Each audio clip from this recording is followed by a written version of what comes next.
Hey everyone, it's Chris here from Everyday Survival Gear, and today we're just going to do a video making some custom tail caps. So we're going to be using the BLF tail caps. These are kind of the same as the Convoy ones that you can buy already made, but the Convoy ones only come in two colors.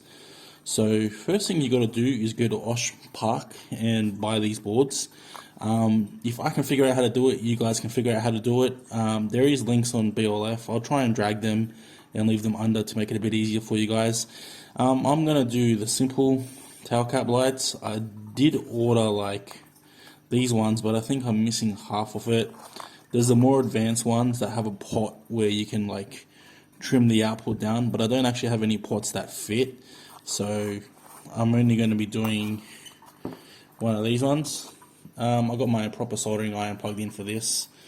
My T12 soldering iron. What else are you going to need? Well, you're going to need resistors. The resistors depends, 0805 resistors I should say. The resistors depend on pretty much how much light you want to output from these tail caps, so that's completely up to you. I'm using 1K because I know that the 1K ones work, so they're very tiny. Not sure if you guys can even see that on camera properly, but these 0805 resistors are tiny, and I'll probably do it green color because I just made some red ones the other day. So take out some little green LEDs. Besides that, you got to choose a spring. I got these, I guess they're copper, but beryllium copper maybe springs. They're a little bit tiny for this job. See, the thing is, these springs are cool and they can let through a lot of current, but they are a little bit small fitting here. Not bad for some jobs, because some jobs you need small springs, but not very big. And these are just gold plated, I guess. Gold plated springs. Much bigger, much springier. You can always like probably throw this little one inside here, and then if you want to be fancy, put this one here, kind of thing, and double spring it yourself, which is possible actually. That's a pretty good idea. I might do that actually and try that. I just been spring bypassing these anyway, so whatever works for you works for you. It's completely up to you. You will need switch, either clear or black. I'll leave a link in the description of these switches because I don't think I got them from K Domain, but I'm not 100% sure on the size. But I know someone's going to ask me. And you need solder, so solder like this, or I'm using solder paste. So I'm going to cheat. Well, actually, first of all, I'm going to clean this board because it's a brand new board.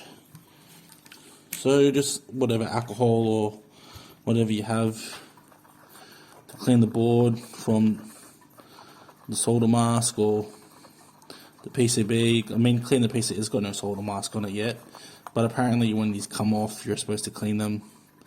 It does appear to take some sort of coating off. I don't know if it's true, but I do it anyway. So pretty simple, besides them being so damn tiny. So the resistors sit here, so I'm just going to dip the resistor each side in the solder paste. Alternatively, you can just put the solder paste straight onto the board, which is what I was doing before, but I found I was using too much solder paste. So that's upside down. You can even solder it upside down and it wouldn't be a problem. And resistors are not... resistors do not have a polarity, well, at least these kind. So backwards or forwards, it doesn't really matter. That's a bit too much solder on that side.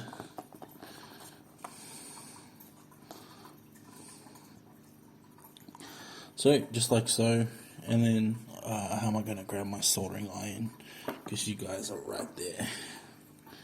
I'm just going to solder these down first. There's a few ways you could do this, but I'm doing it the way that I know how.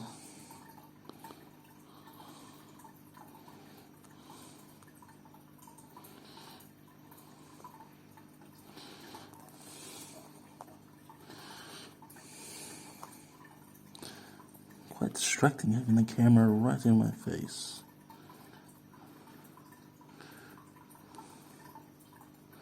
Once you got one side soldered down, you shouldn't really need to hold it down.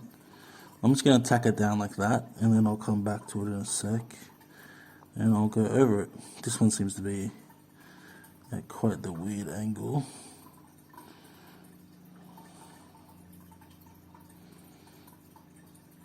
The camera is pretty close to my face, so you might hear me breathing. So that's tacked down pretty good on one side. So you should just be able to just go over it like this.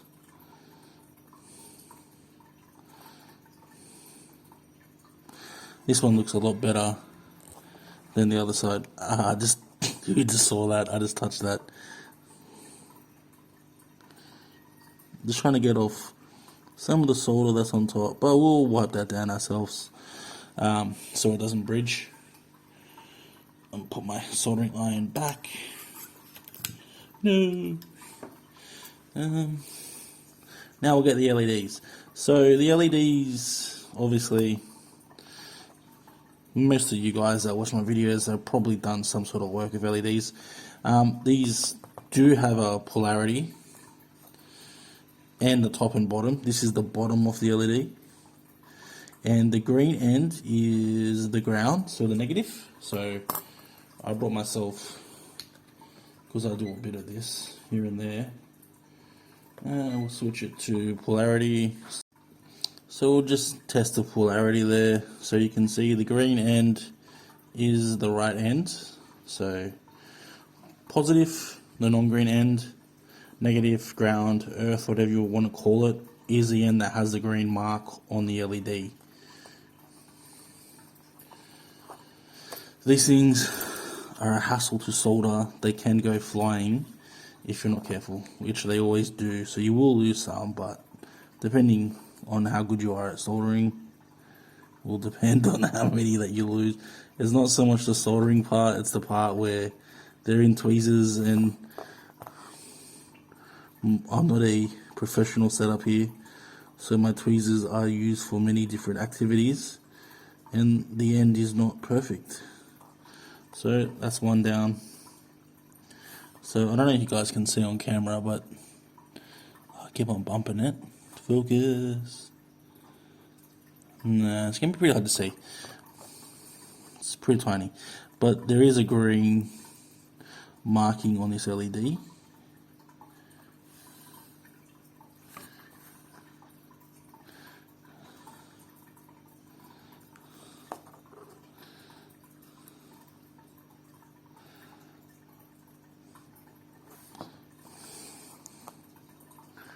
I could easily just apply the solder to the board, which is probably easier. Okay, this is going to be a left-hand solder. Let's see how it goes.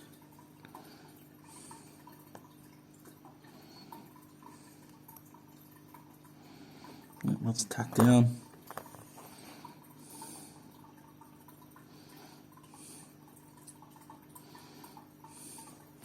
And that's also tacked down.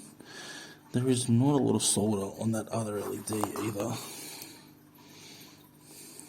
I think I should probably put a tad more on there.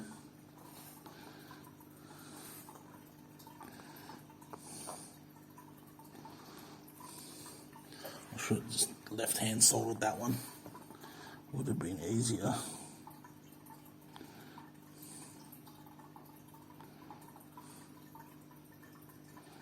A little bit,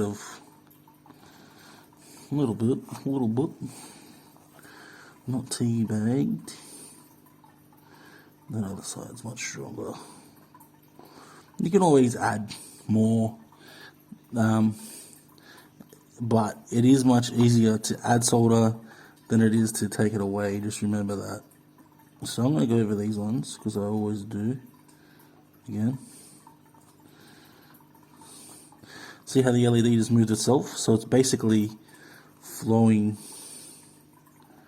That's why we call it a reflow, when you reflow an LED, because it'll flow into the solder pad. Legit, my cotton swab was right in front of me.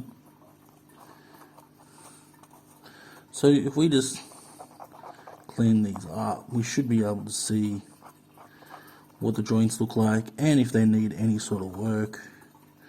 We'll probably take an iron in there and fix that up.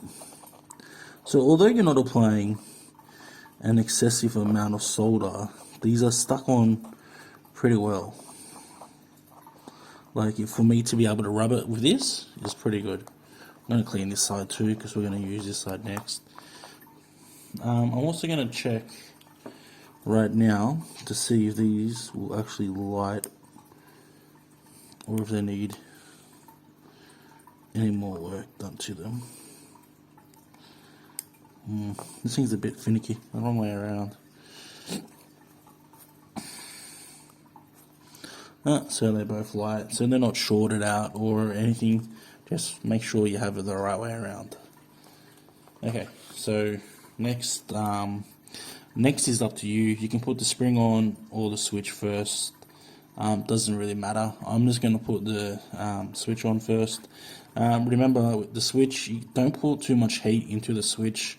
Try and solder the board and then add the switch on, which is kind of against soldering rules, I know, but you don't really want to add too much heat. Also, like, bend these things down.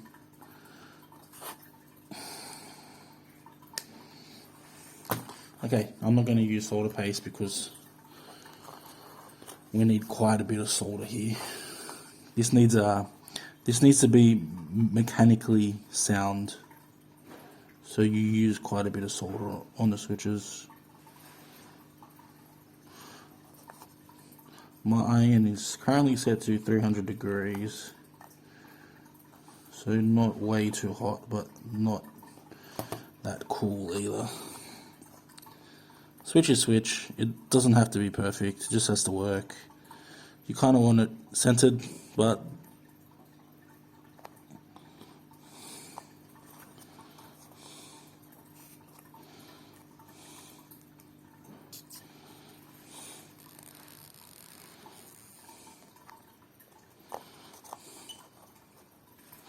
soldering iron's going to turn itself off. Let me just hit that while I got my face in the phone. Let the switch cool down before you start playing with it. It's not the most centered, but you can fix it pretty easy. Center it up like so. See, that's a little bit better. You can knock it over a slight bit. One thing about the switches is they're joined inside, so you got to be pretty careful when you're soldering them as to how much heat you put in, because they are very, very easy to break. So yeah, I've broken switches from doing spring bypasses from the other side, so you can overheat them pretty easy. I'm just going to I was going to double spring it, but I mean, we could try. I haven't done it before, so I don't know how it's going to work.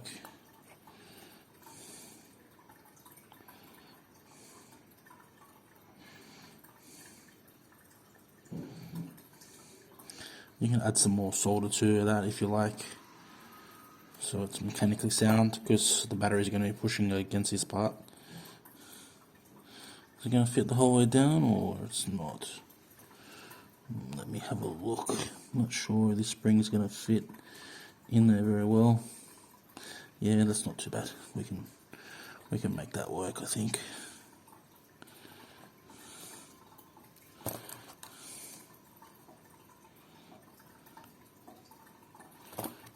Both springs just moved, great.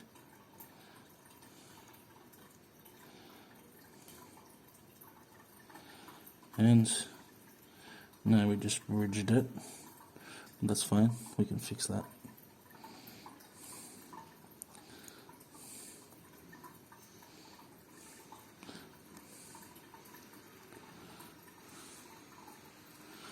A bit too much solder there. No, that's okay.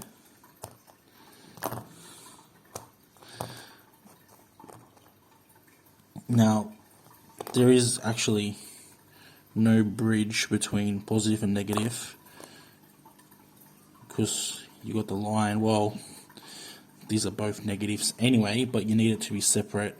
So for the switch to work, you could leave that solder there, but I'm just gonna take it off anyway. Okay guys, so this is the finished product here. Pretty bright, using the 1K resistor. Might be a little bit too much for some people, but I don't mind, it looks pretty cool. We'll use a bit of battery, but overall, not the hardest thing to do. It is pretty hard to solder the 0805 components, simply because they're small. Also, you can't use too much heat on the switch. I have broken many switches, so yeah, luckily that they're not the most expensive part in the world, so that's okay. But the less heat you use, the better, generally in soldering. That's pretty much all there is, because this is already a pretty long video. So yeah, I hope you enjoyed the video, and I hope this helps you on your way to soldering some tail caps. And as always, like and subscribe, and thanks for watching.